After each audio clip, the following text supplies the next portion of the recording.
It's Dr. Elizabeth Paul, and I wanted to introduce you to two of our 6 guests from this evening. We had an exciting dinner and discussion about climate change. So I want to introduce you to 2 of our guests. And would you mind introducing yourself? Hi there, my name is Solomon Jimmy and I'm from Vanuatu.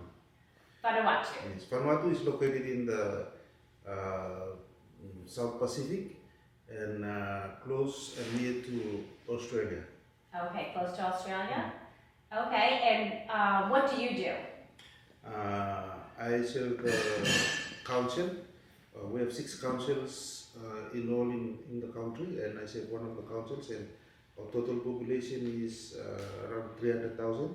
300,000, And okay. our council accommodates 1/3 of the population.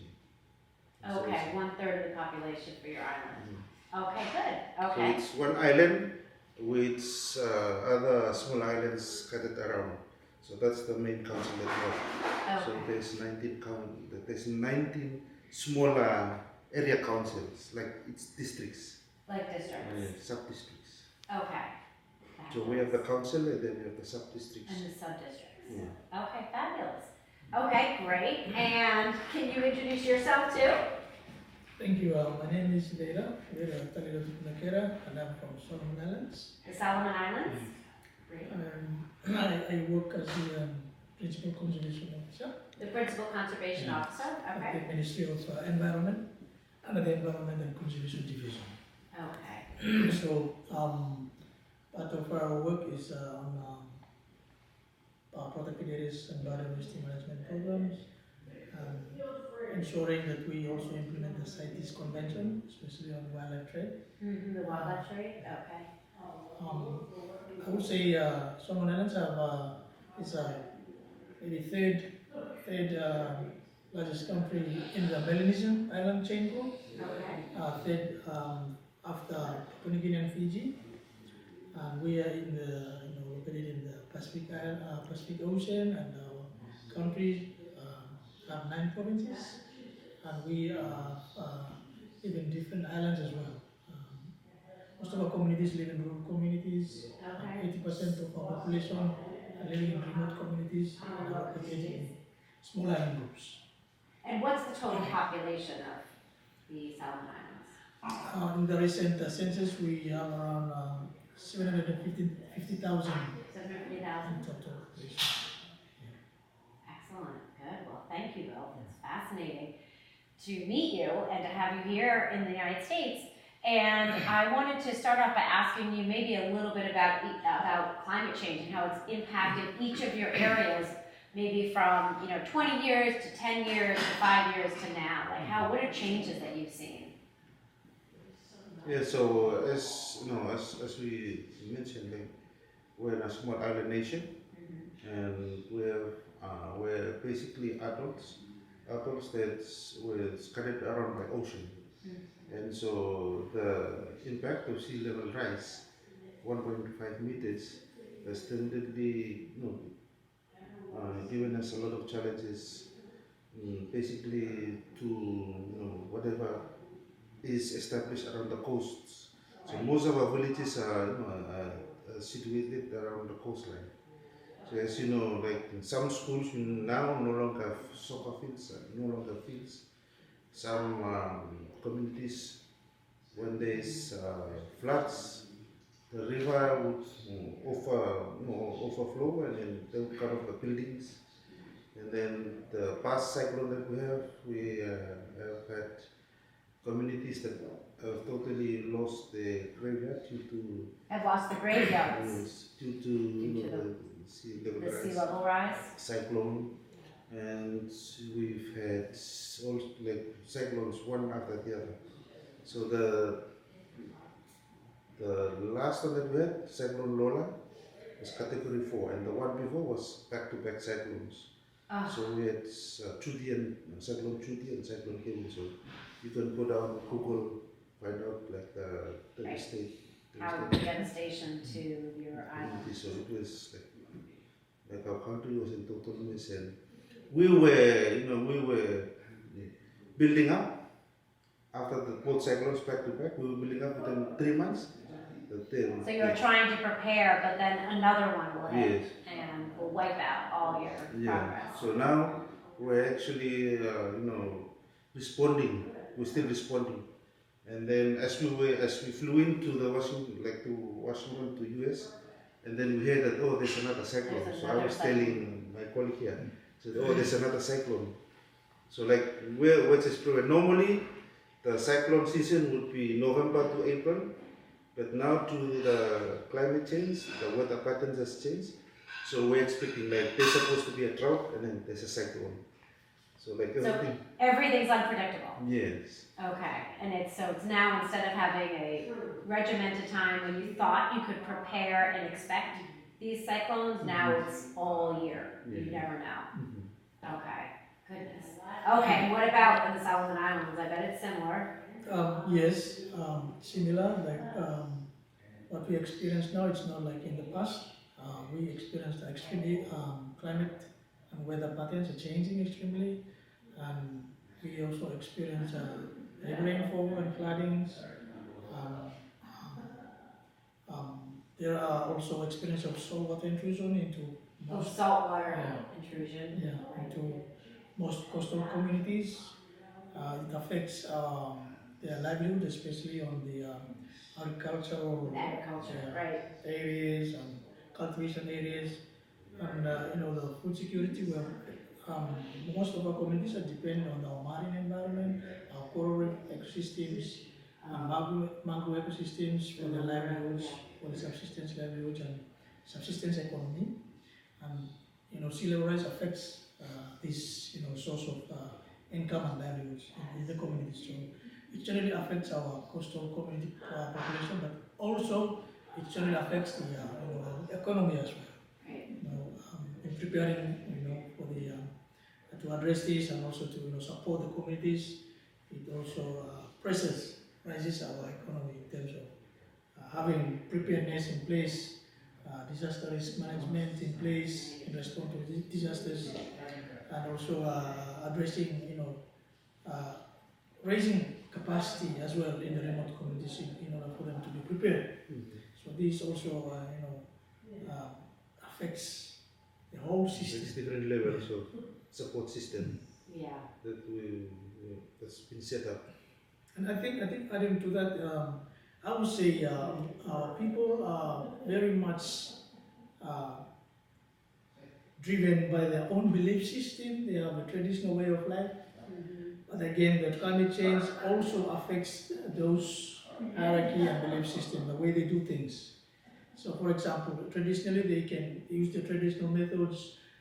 Traditionally, they can see the weather patterns, predict. But now it affects the way they do things. Yes. So again, climate change it affects the whole system. The life in the village, in the community, but also in different sectors in our country as well. So it's similar to other countries in the Pacific, like Vanuatu or Fiji or Papua New Guinea, especially those in the coastal communities or along the big rivers. Up in the mountain areas or on the bigger plain areas, Right. we experience extreme flooding and So like landslide. Landslides. Yes. Yeah.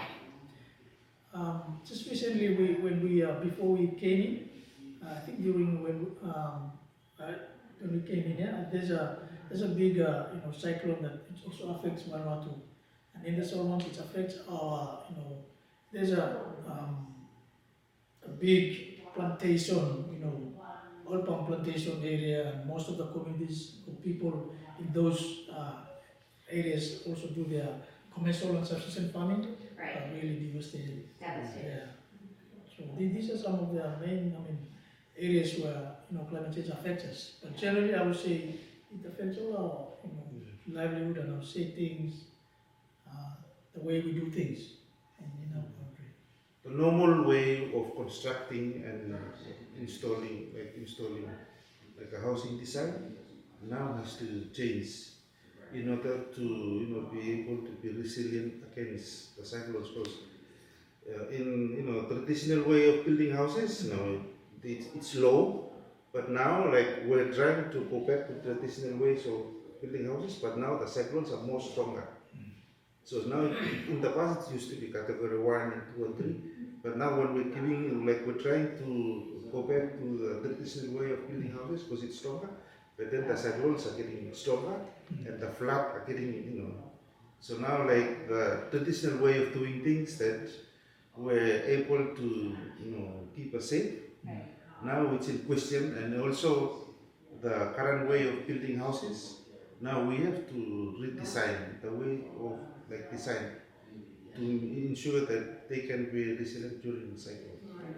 So you had said, or one of you had said that like, traditionally they were low houses to the ground. Yeah. Then as you modernized, you got you built higher. But now with the increased number of cyclones, you're bringing it back to the traditional, the lower levels. Yes. But with the water coming up, that's a problem. Yeah. So I'll give you an example. There was during the cyclone Laura that just passed, the last one that we had.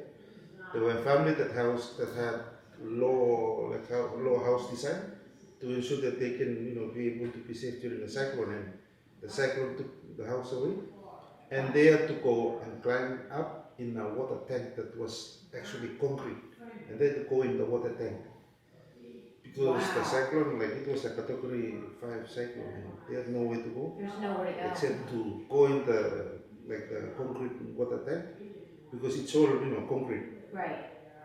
Was there water in it? Oh my goodness. No, because it was new. There was this building new, and there was a leak. Oh. So luckily, I think that dad remembered that they were building a new water tank, and they went in, and so they took pictures of them and sent it back to us, and it's That's terrible. and it just shows how we have to be prepared to be resilient and also to redesign whatever we have going on, like in the government level, like we have to ensure that we have different designs and different, if we have building permits, now it's time to redesign and revise the building permits and ensure that there are water catchment that will stop places from flooding. Because of the number of houses, it's prone to flooding due to the catchment that the roof,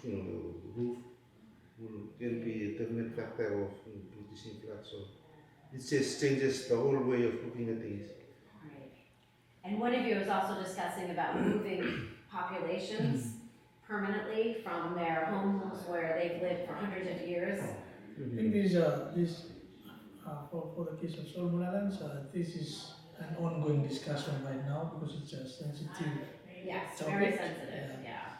So I think our responsible authorities and ministries currently having the discussion at the high level. But again, people looking into this as they were looking at this as an option, to adapt to climate change. Right. But again, people don't really, acknowledge this because, moving permanently from the original islands and, going from those places that way they belong in the past 100 years or so. It's human nature, right? It's human Right, nature. you don't can't want to accept- leave where Yes. your ancestors are, exactly. That's a challenge. Is currently, as I understand, it's currently on discussion at the national level as well. So we have that proposal, but then again, this is an important discussion at the national level with our responsible authorities. But it's not yet happening in our country. Right. But for the communities back in our islands, it is evident that people are very much affected by climate change in the islands. Yes. And also like the Solomons and Vanuatu, we're prone to all the disasters, all the natural disasters. All We the have natural tsunamis, disasters. the flooding, we have volcano, we have cyclones. Like, Volcanoes, cyclones, yeah. And the ironic thing is that none of these, you're not responsible for climate change.